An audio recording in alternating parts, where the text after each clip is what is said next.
Picture this. You're in your 20s, 30s, maybe early 40s. Life is full throttle. You're building something. Your career is climbing. Your kids need you. Your partner relies on you. People ask for your opinion. Your phone rings. Your calendar is packed. You're needed. You're useful. You matter. Then the years roll on. You hit the zenith of your career. You're respected. You've earned your place. You know what you're doing, and people recognize it. You've built a life, a family, a reputation. You're still the guy people come to when they need answers. And then, boom, you retire. At first, it feels like freedom. No more early mornings, no more pressure, no more deadlines. But then the weeks pass, the months pass, and something starts to shift. The phone stops ringing as much. Your opinions aren't asked for anymore. Your kids have their own lives, their own advisors, their own ways of doing things. The invitations slow down. The conversations get shorter. And you start to realize you're not at the center anymore. You're on the sidelines, watching. You find yourself with time, too much time, and you don't know what to do with it. You try hobbies, but they feel hollow. You try staying busy, but busy with what? And slowly, quietly, a thought starts creeping in. A fear you don't want to name. A fear that gnaws at you in the early mornings when you're awake before anyone else. Am I irrelevant now? Now, I've had men here in the US sit in my office and confess this to me. Successful men, men who built businesses, raised families, commanded respect. And they tell me the same thing. They're terrified of life after retirement because they've seen other men retire and fade. Men who used to be sharp, engaged, alive, now sitting in recliners, staring at screens, waiting for the day to end, and they don't want that. But they don't know how to avoid it either.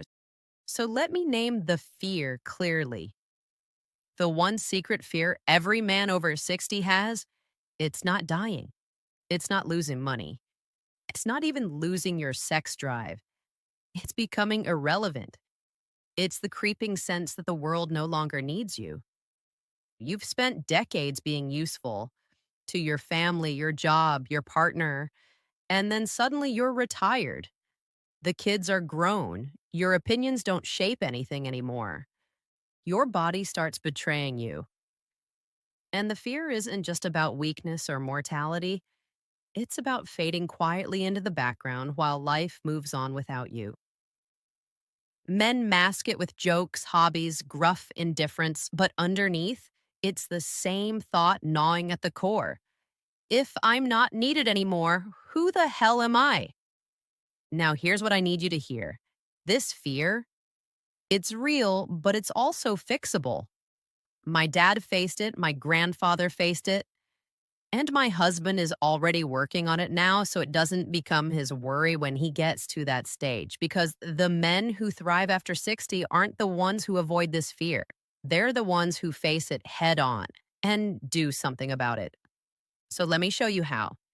If you're serious about staying relevant, purposeful, and alive after 60, if you refuse to fade into the background, hit that subscribe button and ring the notification bell because we're about to break down exactly how to fix this fear.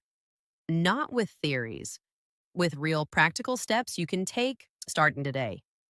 All right, here's how you beat irrelevance. 1. Find a new mission, something that demands your best. You can't retire from purpose. You can only retire from a job. And if you don't replace that job with something meaningful, you'll wither. So find a new mission, something that demands your best, something that requires you to show up, to think, to contribute. For my dad, it was mentoring younger men in his field. He didn't need the money, he didn't need the recognition, but he needed to be useful. And those younger men needed what he knew. So he carved out time every week to meet with them, to guide them, to pass on what took him decades to learn. And that gave him purpose. It gave him relevance because he wasn't just filling time, he was building something that mattered. For my grandfather, it was volunteering at a local nonprofit. He spent his whole career in management, and after he retired, he brought those skills to an organization that desperately needed them. He wasn't sitting around watching TV. He was solving problems, leading teams, making an impact. And that kept him sharp, engaged, and needed. So ask yourself, what mission can I take on that uses my experience, my skills, my knowledge? It doesn't have to be grand, it just has to matter, and it has to demand your best. 2, stay physically capable. Your body is your foundation. Here's the hard truth. Irrelevance accelerates when your body fails. Because when you can't move, can't do, can't keep up, you become a burden instead of a resource. And that's when the fear becomes reality. So protect your physical capability like your life depends on it, because it does. Lift weights, move every day, eat clean, sleep well. Don't let your body become the excuse for why you can't engage with life. My husband is already doing this. He's not even 60 yet, but he's training like he's preparing for a war because he knows when the time comes, he wants to be the man who can still keep up. The man who can still help move furniture, play with grandkids, travel without pain. The man who isn't sidelined by a body that quit on him. Your body is your foundation. If it crumbles, everything else crumbles with it. So take care of it. Not just to live longer, but to stay useful longer. 3, build relationships that need you, not just want you. This is the one most men miss. You can't rely on old relationships to keep you relevant. You need new ones. Relationships where you're needed, not just tolerated, where your presence adds value. That means mentoring. It means building friendships with younger people who benefit from your perspective. It means showing up in communities where your experience matters.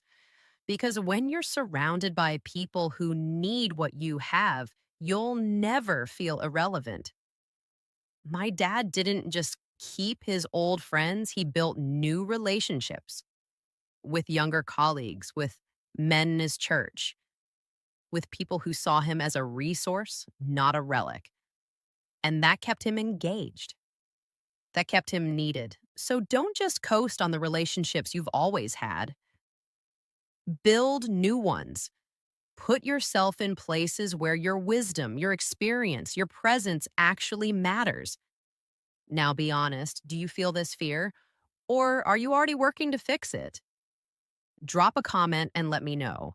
Because I know this fear is real for a lot of you, and admitting it is the first step to beating it. So here's the summary of everything. Irrelevance isn't inevitable, it's a choice. And the men who avoid it are the ones who refuse to fade. They find new missions, they protect their bodies, they build relationships that need them, and they stay in the fight. Now, if you want to dive deeper into finding purpose after 60 and thriving beyond retirement, not just surviving it, join our Senior Men's Club weekly newsletter. It's for men who refuse to become background noise. Men who want to stay sharp, engaged, and relevant until the very end. The link's in the description. It's free, and it's designed for men who are serious about living fully, not just existing. You've got decades of experience, wisdom, and strength. Don't let that go to waste. Don't fade quietly. Find your mission. Stay capable. Stay needed. Because the world still needs what you have. You just have to show up and prove it. I'm Avery Scott, and I'll see you in the next one.